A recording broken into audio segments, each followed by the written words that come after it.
Ketika saya melihat lagi video pertama saya tentang Tritunggal, saya melihat di video tersebut banyak kekurangan. Bukan dari segi materi, melainkan dari segi teknis, di mana video tersebut terlalu panjang dan membosankan untuk ditonton. Oleh karena itu, pada kesempatan kali ini saya ingin membuat video yang lebih singkat tentang Tritunggal dengan penjelasan yang padat dan jelas. Oleh karena video ini singkat, mari kita langsung saja kepada pembahasannya. Sebelum kita lanjut pada bagian Tritunggal yang luas, mari kita pahami dulu apakah orang Kristen percaya akan Allah yang esa atau orang Kristen percaya bahwa Allah itu lebih dari satu. Mari kita lihat apa kata Alkitab. Di dalam Ulangan 6 ayat 4 dikatakan Shema Yisrael Adonai Eloheinu Adonai Echad. Dengarlah hai Israel, Tuhan itu Allah kita, Tuhan itu esa. Bahkan Tuhan sendiri dalam Yesaya 44 ayat 6 dikatakan Umi baladai en Elohim. Selain aku tidak ada Allah-Allah yang lain, kata Tuhan. Bahkan ini menjadi perintah di dalam Alkitab. Kita bisa lihat dalam Keluaran 20 ayat 3 dikatakan Lo yishilecha Elohim akerim alpanai. Jangan ada padamu Allah lain di hadapanku, di hadapan Allah. Bahkan ketika Yesus ditanyakan apa hukum yang terutama dan yang pertama, Yesus mengatakan Shema Yisrael Adonai Eloheinu Adonai Echad. Dengarlah hai Israel, Tuhan itu Allah kita, Tuhan itu esa. Paulus juga dalam 1 Korintus 8 ayat 4 di dalam bahasa Arab menuliskan hal yang senada. An la ilaha illallahul ahad. Sesungguhnya tidak ada Allah lain selain Allah yang esa. Bahkan seorang penyair Lebanon, penyair Kristen namanya Khalil Gibran, di dalam bukunya Iran Kota Berbenteng menuliskan Qul la ilaha illallah wa la syai'an illallah wa kun masyihian. Katakanlah tidak ada ilah selain Allah, tidak ada satupun selain Dia, dan jadilah kamu seorang Kristen. Artinya kita sudah fix percaya bahwa Allah itu esa dan tidak ada Tuhan selain Allah yang esa. Tetapi Allah yang esa ini perlu dijelaskan di dalam sebuah konsep. Kalau di dalam Islam kita mengenal konsep tauhid untuk menjelaskan Allah yang esa, jadi Allah yang esa atau Tuhan yang esa, di dalam Islam dijelaskan dalam konsep tauhid, maka di dalam kekristenan kita memiliki konsep yang namanya konsep Tritunggal untuk menjelaskan Allah yang esa. Artinya Tritunggal itu bukan lagi tentang keberapaan Allah, satu atau tiga, karena orang Kristen fix percaya bahwa Allah itu satu. Jadi Tritunggal itu bukan tentang keberapaan lagi, tetapi tentang kebagaimanaan Allah yang esa ini dijelaskan. Oleh karena itu, simpelnya Tritunggal itu adalah jawaban dari pertanyaan bagaimana Allah yang esa dijelaskan di dalam konsep iman Kristen. Oleh karena itu, kalau teman-teman sudah paham bahwa orang Kristen itu percaya bahwa Allah itu esa dan Tritunggal itu bukan tentang keberapaan tetapi tentang kebagaimanaan, mari kita langsung saja kepada pembahasan tentang Tritunggal.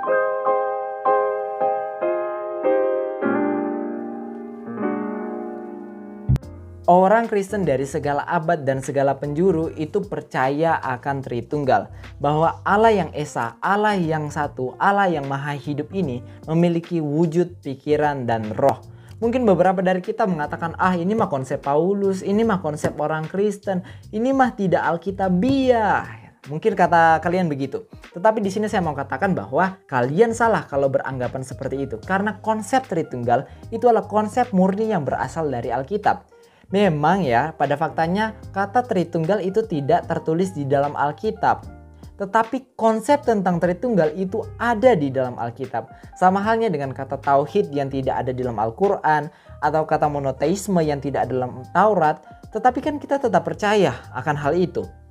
Oleh karena itu, meskipun kata Tritunggal tidak ada di dalam Alkitab, konsepnya jelas ada. Bahkan kita bisa memulai konsep Tritunggal dengan lembaran pertama kitab suci Alkitab, yaitu Kejadian 1 ayat 1 sampai 3.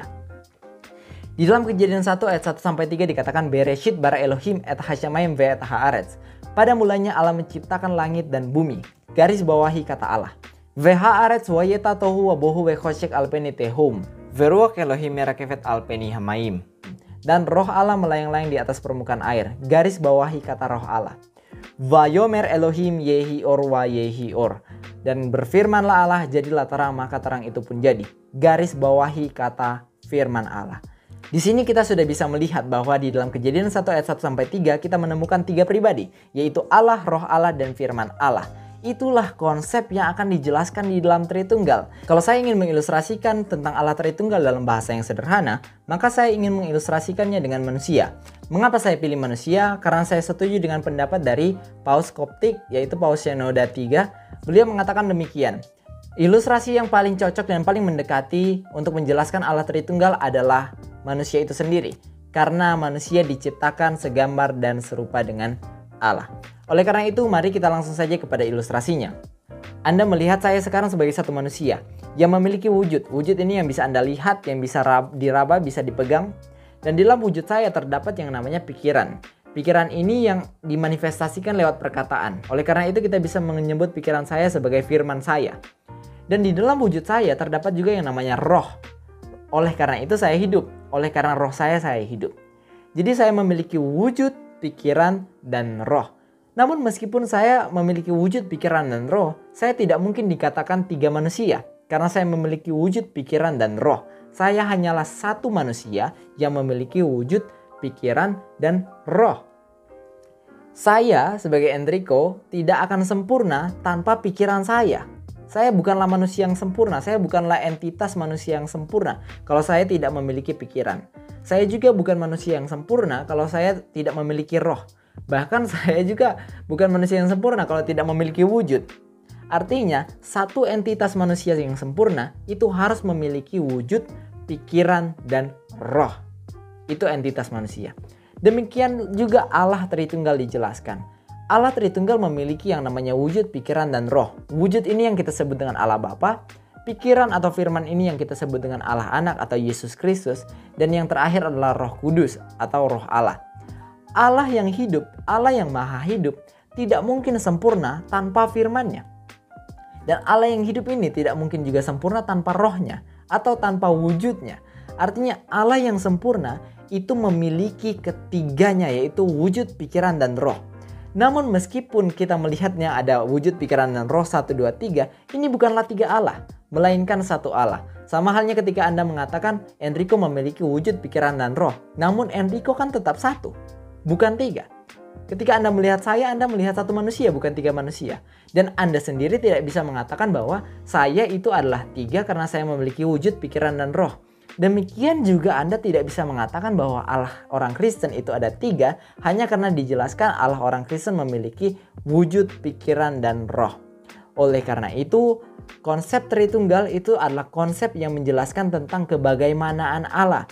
Jadi sama halnya menjelaskan Allah yang esa itu dijelaskan bagaimana. Oh ternyata Allah yang esa itu dijelaskan bahwa dia memiliki wujud, dia memiliki pikiran, dan dia memiliki roh.